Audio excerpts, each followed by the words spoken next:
It's time to take a look at the Duo Temp Pro espresso machine by Breville or by Sage, depending on where you live in the world. So today we're going to take a look at the machine. We're going to unbox it, see what it all comes with, and then we're going to do a test. We're going to make an espresso, we'll steam some milk, and just get an impression of this machine. Now there's something very interesting here on the box, and it says it's got a 93-degree PID. So that makes this machine very interesting if the machine is able to keep the temperature at 93 degrees throughout the extraction. Anyway, let's just get right on into it and see what it all comes with. Oh my goodness. It's a lot of accessories. All right, so like with most Breville machines, you get this nice magnetic tamper, which I think is really cool because it just gets sucked up into the machine. Awesome. Then you've got the razor, and this is supposed to help you kind of get the extra grounds off the sides of the basket. Then you get these filter baskets, and what's nice is that this machine comes with 4 filter baskets, 2 pressurized filter baskets, and these pressurized filter baskets are for if you have espresso beans that are not very fresh, or if you've got a grinder that doesn't grind very fine, then you can use these. It also comes with both a single non-pressurized standard basket as well as a double, which is already installed in the portafilter. The portafilter is metal here on the end. There's some plastic right here on the bottom, but you can pop it out if you want to. You can also remove the double spout here, and just with a small tool you can kind of pop out the plastic. If the plastic bothers you, just pop it out, no problem. My preferred way to use espresso machines is always with a double basket. It's much easier to use a double basket than it is to use a single basket. And what I've always really appreciated about Breville is how they design their portafilters. They feel perfectly weighted. There's a dimple there on the side, which is a perfect place to put your finger. It's just an ergonomic, haptic delight to touch. We've got some more accessories. We've got some espresso machine cleaning tablets. So these are good for back flushing the machine. And we've got a back flushing disc here, just a plastic disc with a little hole in the middle. And you plop that here in the portafilter along with one of these cleaning tablets, and then you can do a back flush and clean your machine.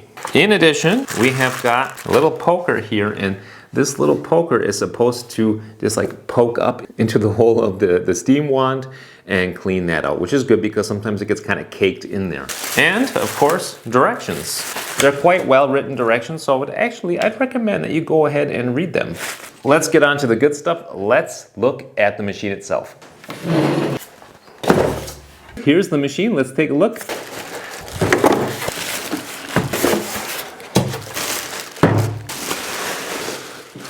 That is a pretty handsome little machine. Let's just take a look here at the included milk pitcher. Pretty nice quality, pretty hefty. So yeah, we've got that too. Pretty much got everything that you need to get started. Let's take a look at the rest of the machine. We've got a nice steam wand. It is on a 360-degree ball joint, so you can really pretty much get any angle you want. It's got a nice hefty rubber holder here on the end so that you can move it without burning your hands. That's nice. And it's a very simple machine. If you take a look, it's got a power button and it's got a select button. Select between steam and hot water. And then finally, it's just got a selector switch. If you turn it to the left, you're going to extract out of the brew group. And if you turn it to the right, you're going to release either hot steam or hot water out of the steam wand. What I will say about the selector switch is that it is haptically, it requires a good amount of force to move it. So it's not just a click, it's actually, there's a friction behind it. So it gives the feeling that that is a nice quality switch. Here we've got a cute little drip tray. It feels small to me because I'm used to the Barista Express, which is like way bigger. But yeah, this is a nice little drip tray. It's got this float that comes up and says empty me. And it's got here storage in the back. And I think that's really cool. It's even labeled so that you know what goes in there. tool storage tray. Nice. The drip tray is made out of plastic and it's got like a metal cover on it. It feels nicely molded, like a high quality plastic. And now let's fill it up with water, turn it on, prime the pump, and give it a shot. By the way, guys, at this point in the video, if you've gained any value at all, please give the video a thumbs up. And if you'd like to get more reviews and tips on machines like this one, consider subscribing to the channel.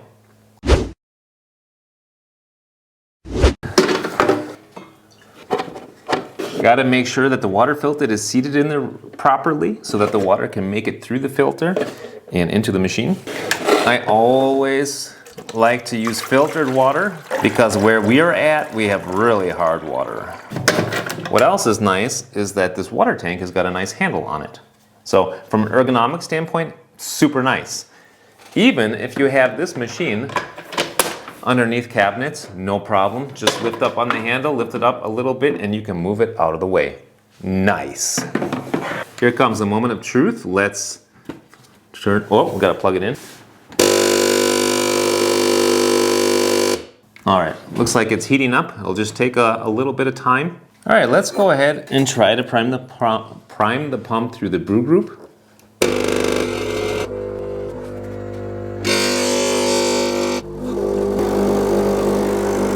There it comes. All right, it may take a little while. When you get a brand new machine, you know, it's devoid of water. So the entire circuit has to get filled up. The pump, the overpressure valve, all the lines, the thermal block, everything has got to get primed. So just keep that in mind. Here we go. Got some water coming out of the steam wand as well. Perfect. So now that we got the machine commissioned, I would say let's install the portafilter and we'll grind some coffee and make a shot. I've got this little hand grinder here and I've got it set at 60 clicks and we're just going to put in 16 grams of beans and make ourselves an espresso. So I've got these fresh beans right here.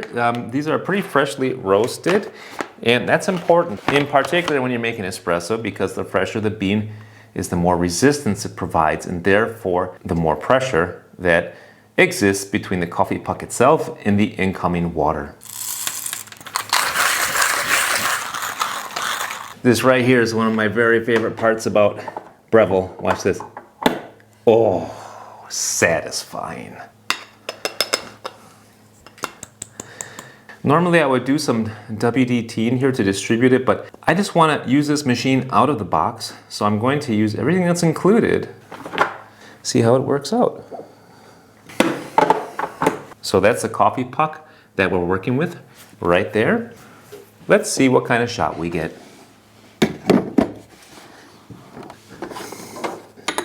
You've probably heard of an espresso recipe before. People talk about a 2-to-1 ratio.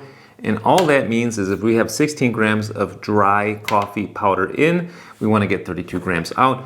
And we're aiming for somewhere around 25 seconds. But of course that differentiates also quite a bit depending on how much pre-infusion that the machine has, therefore how much flow. Let's just take a look.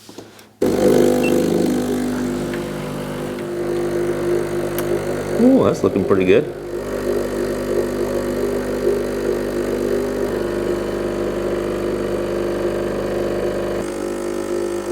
Okay, so yeah, that's a nice looking shot that we got there. Very first pull from the machine and it's looking quite tasty.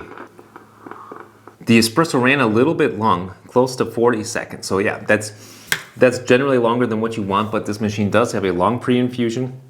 I would the next time probably grind just 1 or 2 notches coarser, and then I think we'd be closer to about 30 seconds. But yeah, here we go, a nice espresso. Now let's see how this thing steams. Now when steaming milk, I find it's always the easiest to use fatter cow milk, like 3.5 or 3.8% even. The fatter, the better. So yeah, let's go into steam mode.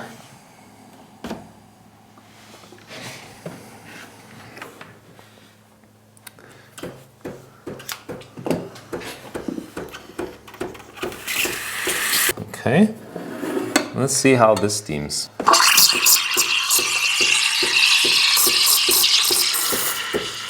The important thing is to get a nice vortex going. You want the top of the milk to look like glossy paint. And I can see that we are able to do that.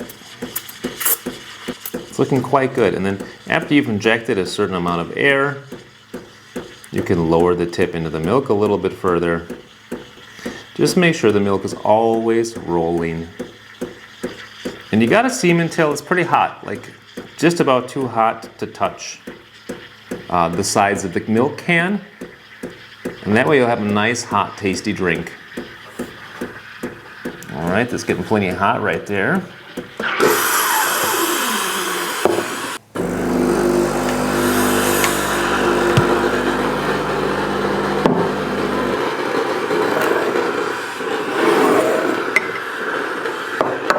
You can hear that the machine has got an automatic purge function, which is really nice. You don't have to think about purging the thermal block.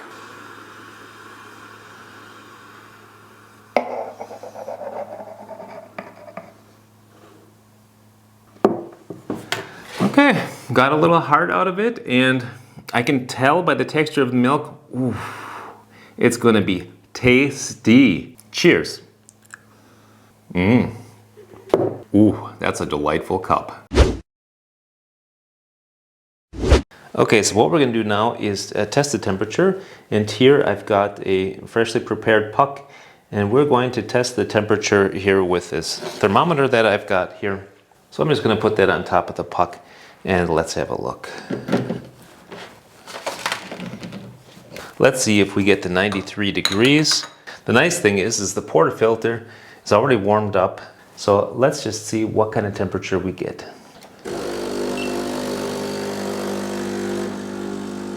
Keep in mind that this is actually 4 degrees too low.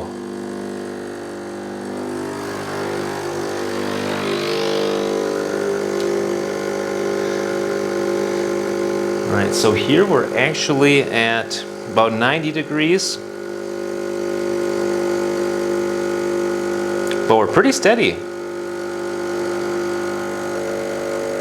Yeah, and now we've reached our 2-to-1 ratio, and we were steady at 86 degrees pretty much the whole time here. And if you add the 4-degree offset, because this is not right on, then we're at about 90 degrees for the entire extraction.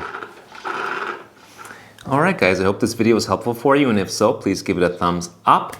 Push it to more people, and if you would like to see more videos like this one in the future, consider subscribing to the channel. It's totally free. Until next time, I say happy coffee drinking and happy espresso drinking. Bye now.